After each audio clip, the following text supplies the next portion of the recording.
Assalamualaikum warahmatullahi wabarakatuh. Perkenalkan, nama saya Afiza Rida Zamzima dengan NIM 2107211000120 dari kelas 7B Ekonomi Syariah. Langsung saja, di sini saya akan mereview kembali materi-materi yang akan kita pelajari di mata kuliah Peramalan Bisnis untuk 1 semester ke depan yang diampu oleh Bapak Ahmad Budi Susetyo, MSEI. Sebelum pemaparan lebih lanjut, perlu diketahui bahwasanya peramalan bisnis adalah proses prediksi atau proyeksi mengenai kondisi bisnis di masa depan berdasarkan analisis data historis, tren pasar, dan faktor ekonomi lainnya.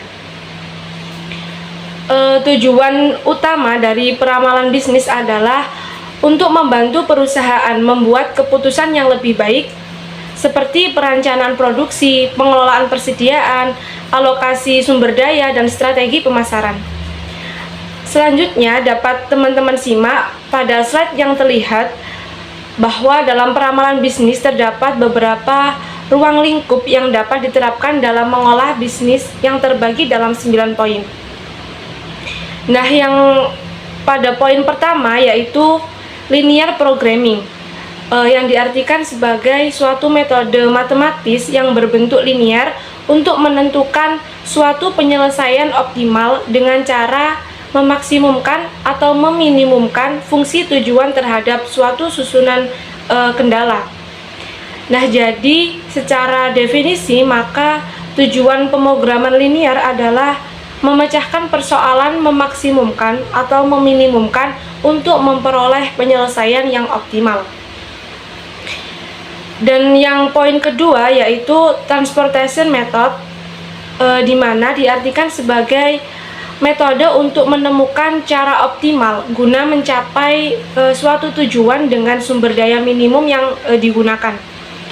Jadi pada umumnya teknik ini digunakan untuk memecahkan masalah distribusi, yaitu misalnya mengoptimalkan biaya pendistribusian suatu barang dari beberapa sumber ke beberapa tujuan untuk mendapatkan biaya pengiriman seminimal mungkin.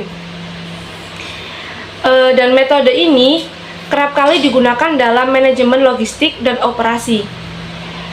Selanjutnya, yang ketiga yaitu regression forecasting, di mana diartikan sebagai suatu metode statistik yang menggunakan suatu hubungan antara variabel untuk memprediksi suatu nilai di masa depan. Jadi, regresi forecasting dapat membantu memahami bagaimana perubahan dalam satu variabel akan mempengaruhi variabel lainnya, dan seberapa baik dapat memprediksi hasil di masa depan berdasarkan data suatu historis yang ada. Jadi, dalam regresi ini data masa lalu akan dianalisis untuk menemukan suatu pola atau tren yang kemudian digunakan untuk memprediksi suatu nilai di masa depan.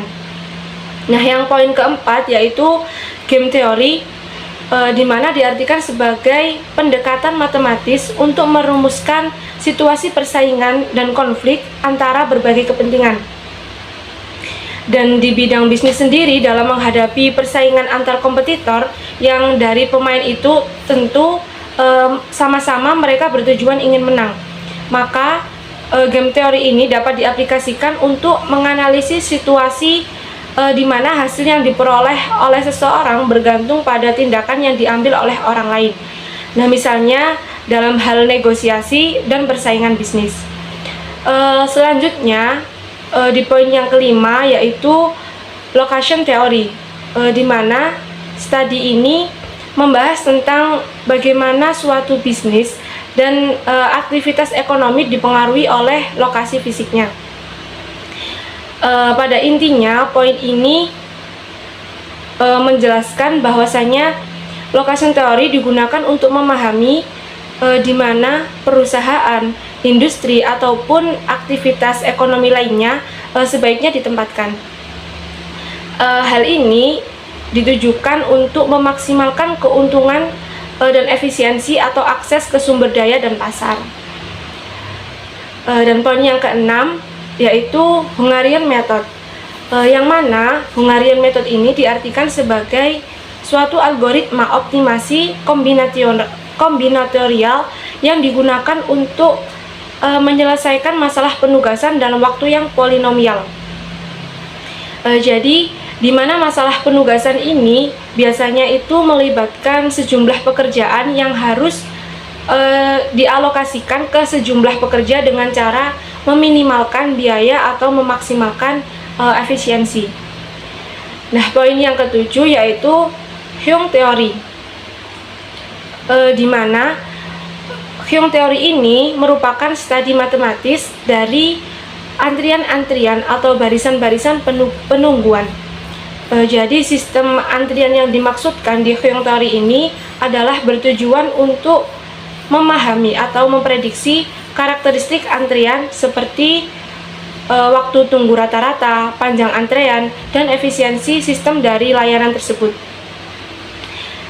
Dan pada poin yang ke-8 terdapat network analysis forecasting.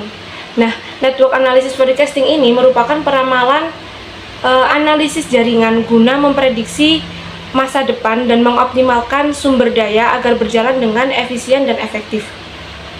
Dalam konteks poin ke-8 ini, network analysis dapat membantu memahami bagaimana interaksi antar elemen dalam suatu jaringan dapat mempengaruhi pola masa depan. Dan poin yang terakhir yaitu exponential analysis, di mana merupakan suatu metode yang melakukan perbaikan nilai dengan cara mengambil nilai prediksi sebelumnya yang dilakukan secara terus-menerus dan sesuai runtut waktu yang telah ditentukan.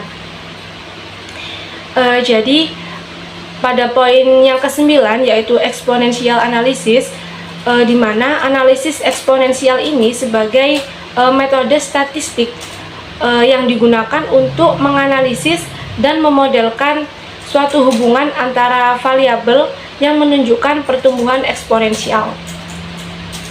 Cukup sekian pemaparan materi yang dapat saya sampaikan. Kurang dan lebihnya saya mohon maaf yang sebesar-besarnya. Semoga memberikan kebermanfaatan. Saya akhiri. Ihdinas siratal mustaqim. Wassalamualaikum warahmatullahi wabarakatuh.